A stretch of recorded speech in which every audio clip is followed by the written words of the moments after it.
Mind is the master power that molds and makes. And man is mind. And evermore he takes the tool of thought and shaping what he wills brings forth 1,000 joys or 1,000 ills. We think in secret and it comes to pass. Our environment is but our looking glass. Do you know James Allen wrote those words a little over 100 years ago? I began to study them close to 50 years ago. Every year they mean a little more to me. I want to talk to you here about the law of thinking. Thinking is a powerful force. It's been said that it's the most powerful force we're capable of. Do you know Archibald MacLeish, a Pulitzer Prize-winning playwright, had a character stand up in a play one time called The Secret of Freedom. And the character says, the only thing about a man that is a man is his mind. Everything else you'll find in a pig or a horse. You know, it sounds like a funny line, but it's true. Everything else you will find in a pig or a horse. You see, the mind, it's the most powerful force in the world. And thinking is a very, very powerful form of energy. Thought waves are cosmic waves that penetrate all time and space. Now, as we go into the laws of thinking, I want to refer to a few points from Raymond Halliwell. He said, to the average person, life is an enigma, a deep mystery, a complex and incomprehensible problem, or appears so. But it's very simple if one holds the key. You see, mystery is just another name for ignorance. All things are mysterious when they're not understood. But when we understand life, it no longer appears mysterious. Do you know, until I was 26, life was a real mystery to me. It was an incomprehensible problem. And, of course, I had many problems. But then I began to study, and I began to study this information. And, you know, it took me a while, but as I started to adopt the concepts and adapt my mind to them, my life started to change. My problems started to sort of disappear. I started to earn a lot more money. I was living in a healthy body, very rarely ever being ill. I noticed that I started to attract different people into my life, more interesting people. You see, the truth was, I was just becoming a more interesting person. A person's interesting because they're interested. And you see, as we start thinking powerful thoughts, everything starts to happen. Now let me share something that Raymond Halliwell said. He said, we're progressive beings, you and I, a creature of constant growth, before whom lies an illimitable ocean of progress to be navigated and conquered only by development and culture of our inherent powers. The progress of the individual is largely determined by what? What do you think it is? Now, let me share that again.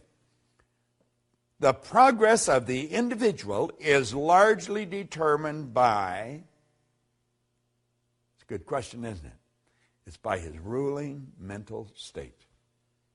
Because the mind is the basic factor in governing power in the entire life. My life and your life, you see. Attention should be given to the predominant mental state, for it will regulate the action and direction of all one's forces, faculties, and powers, the sum total of which will inevitably determine many particular experiences and the personal fate. You see, the ruling state is like the CPU. You're familiar with your computer. Well, that's what the ruling state of the computer is. You see? The ruling state of mind is made up of various mental attitudes, which the individual adopts towards things, events, and life in general.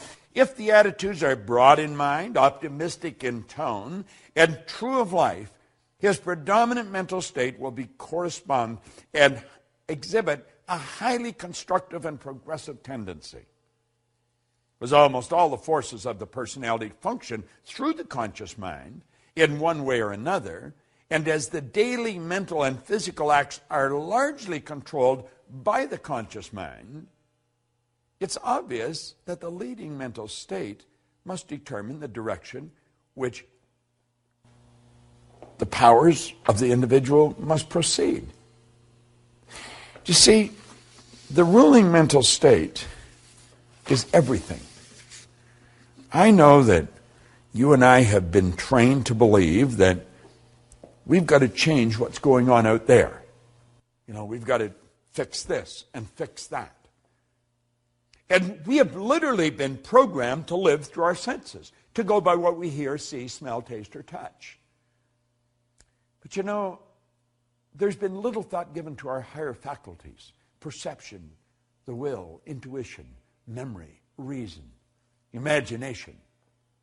And see, they're all our inner faculties, and that's where it really happens. This is where it all begins, inside. You don't have to worry about changing what's going on out there. I don't care if it's your bank account or the health of your body. You're going to find the x-rays will show a different you. The bank account will show a different balance. And everything in life will begin to change as you take over the power of thought. Thought is a very, very powerful force. Let me share something that Raymond Hollywell says on thought. He says thought is a subtle element. Although it is invisible to the physical sight, it is an actual force of substance, as real as electricity, light, heat, water, or even stone. We are surrounded by a vast ocean of thought through which our thoughts pass like currents of electricity, or tiny streaks of light, or musical waves. You can flash your thoughts from pole to pole, completely around the world, many times in less than a single second. Now think of what he's saying. You can flash your thoughts right around the globe several times in less than a single second. Scientists tell us that thought is compared with the speed of light. They tell us our thoughts travel at the rate of 186,000 miles per second. We have a hard time comprehending that. He goes on to point out that our thought travels 930,000 times faster than the sound of our voice. No other force or power in the universe yet known is as great or as quick. It is a proven fact scientifically that the mind is a battery force, the greatest of any known element. You see, the thinker is like the computer processor.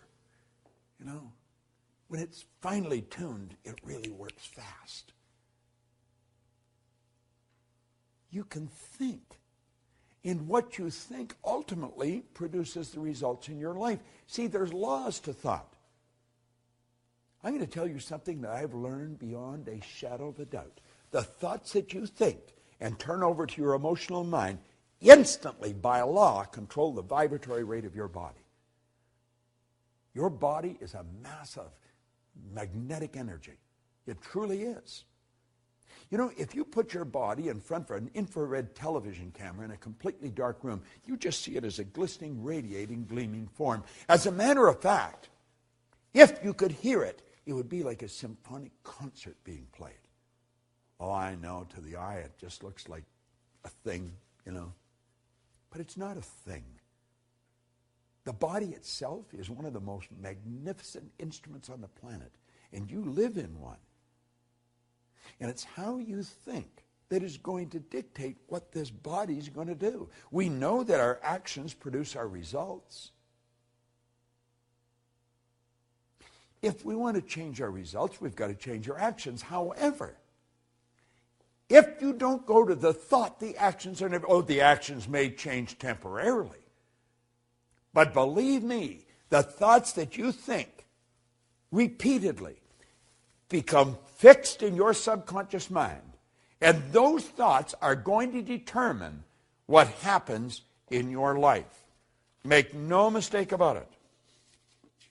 Now, play with this for a moment. We hear a lot about positive and negative attitudes or positive and negative thinking. Well, some think that we deal with two forces.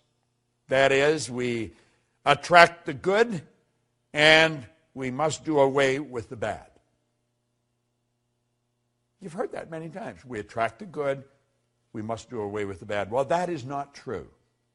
For example, if we are cold, we do not work with cold and heat alike in order to get warm. This is very simple processing that we're going through here, mental processing. We build a fire and we gather around the fire and we enjoy the heat that is extended from it and we become warm. As we build warmth, the cold disappears, for the cold is the absence of the heat. Just like dark is absence of the light. Let there be light. You see? To be warm, we give our whole thought to those things which tend to create warmth. We ignore the cold in thinking of heat and bring forth heat. Prosperity and poverty are not two things. They are merely two sides of one thing, the same thing. There is but one power. Rightly or wrongly used, we cannot think of plenty and then worry about the unfavorable conditions that may seem apparent. If you want to change the results in your life, and I'm just working on the premise that you do, or you wouldn't even be watching this film right now, give your thought to your mind. Give serious thought to this series of overviews that I'm doing on the laws that you're studying. You see, Huxley was right. He said the only corner of the universe that we can be certain of improving, it's our own self. That's all. You know, all those things we want to change outside, they're all a reflection of what's going on inside. Well, that may be a big idea for you right now, but as you study this for a week, a month, a year, and then come back and hear me say that, it's going to sound like a totally different statement. You choose your thoughts, and your thoughts create your life. You truly do become what you think about. There is a law of thinking. Make no mistake about it. This is Bob Proctor, and thank you.